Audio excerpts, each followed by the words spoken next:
창업가를 위한 협업과 소통.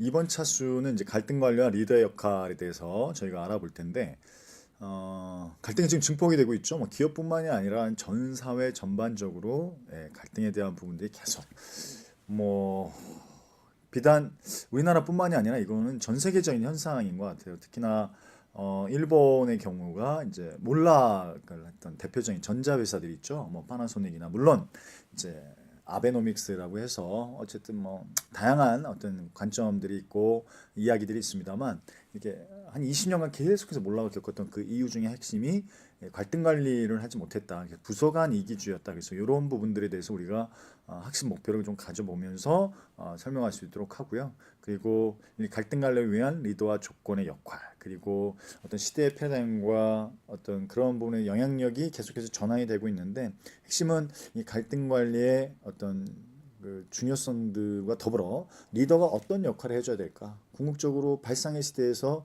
발명의 시대, 그러니까 발명의 시대에서 발상의 시대로 가고 있는데 이 패러다임 전환의 시기에서 과연 리더가 어떤 역할을 해야 될까? 이런 부분들을 이번 차수에서 좀 더 알아보도록 하겠습니다. 네, 이번 유닛은 이제 갈등 관리의 중요성인데요. 일본 전자회사의 몰락이, 그러니까 파나소닉이나 뭐 소니들, 소니 생각해 보면 그 우리 그 있지 않습니까? 그 이제 어? 정말 워크맨. 이 어릴 때 너무나 갖고 싶어 했다. 예. 이거 연배가 있으신 분들은 다 느낌이 오시죠?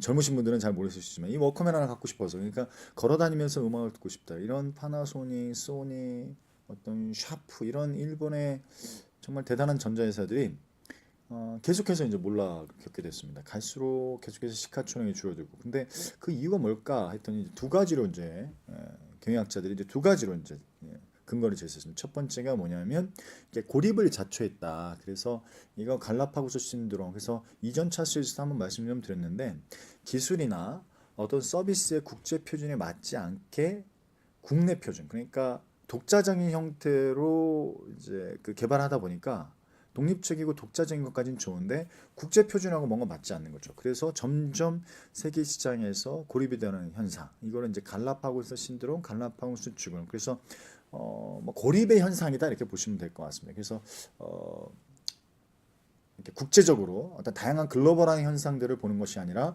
국내 시장에 집중을 했던 고립화 현상이 일본 전자에서의 몰락이었고, 두 번째가 이제 갈등 관리라고 볼 수 있는 부분이 사일로 현상이 있었다 이렇게 합니다. 사일로 이펙트. 그래서 조직의 이기주의고, 그러니까 조직이 장벽을 세워놓고 예를 들면 이런 거죠.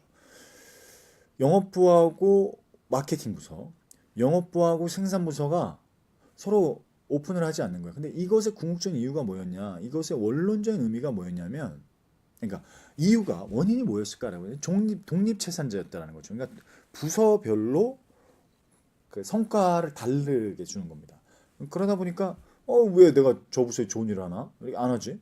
그래서 이 사일로란 말은 저장고라는 뜻이잖아요. 근데 이 저장고에서 이렇게 다른 저장고랑 이제 교류하고 뭐 어떤 연결되지 않는, 그래서 이것도 일종의 고립화 현상이다 이렇게 볼 수 있는, 그래서 사일로 현상 요 부분들은 어찌 보면 그 일본의 가장 어떤 전자회사들의 몰락인데, 갈등에 대한 부분들을 리더로서 어떤 역할을 해야 될까라고 한다면 저는 이 부분의 예시를 좀 들어보고 싶어요. IBM도 역시나 갈등이 굉장히 심했습니다.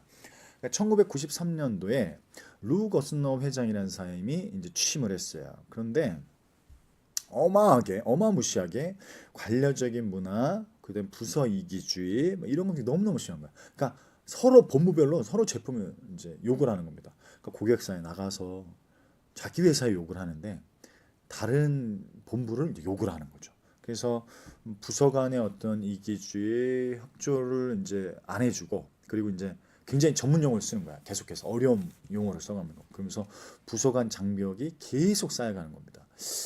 없지 않아 이 부분에 있어서 루 거스너 회장은 너무너무 이제 스트레스를 받았죠. 그래서 과연 이걸 어떻게 해결하면 좋을 것이냐, 이게 해결 방법이 무엇이 있겠느냐라고 했다가 이제 이런 방안을 내놓습니다. 뭐냐면 성과급제를 개편하는 거죠. 그러니까 부서별로 어떤 이기주의를 배제하기 위해서는 부서별 성과급제를 이제 없애고 그룹별로 하는 거죠. 성과에 대한 부분이라든가 어떤 본부가 서로가 잘 됐을 때, 그래서 본부별 인센티브에서 그룹별 인센티브로 대표적으로 인센티브를 이제 제도를 바꿔버립니다. 그러니까 하나의 제도를 바꾸면서 문화를 바꾸고 기업을 살렸습니다. 그래서 이 핵심은 뭐냐면 성과 제도를 개편한. 그러니까 우리가 갈등 관리를 한다라면 굉장히 정서적인 접근들을 좀 많이 합니다. 물론 그것이 중요하지 않다 이것이 아니죠.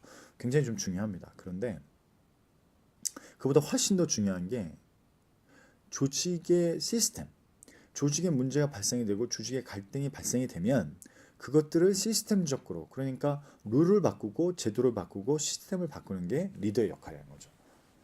하나 재밌는 사례가 또 있습니다. 예. 그래서 동물들과도 갈등을 합니다. 동물들과. 동물은 좋아하세요? 예. 저도 뭐 어릴 때 뭐 서울 대공원 뭐 이런 데 가보긴 했지만 뭐 사자를 봤던 기억은 없는 것 같아요. 호랑이, 뭐 사자. 예. 그래서 회사를 지칭해도 되나? 예. 어쨌든 뭐 우리가 이제 사파리 월드라 그래서 모 회사에 이제 무슨 랜드 이렇게 가시면 사파리 월드를 이렇게 이제 투어를 하게 됩니다. 사파리 월드 투어가 뭘까요? 그렇죠.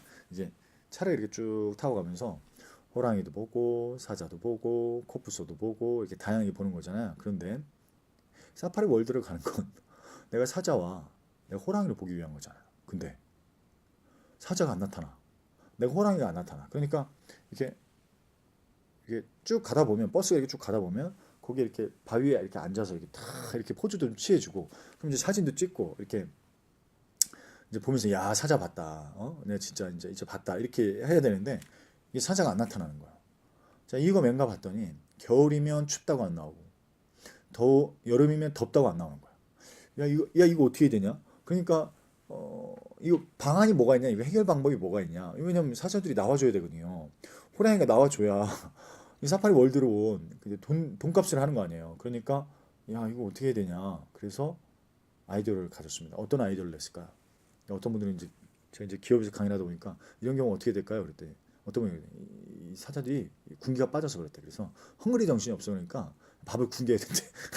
그냥 사람처럼 취급을 하시는 거죠. 그러니까 약간 정신적이고 뭔가 훈련 뭐 이런 부분을 생각하는데 이거에 대한 좋은 아이디어는 무엇일까요?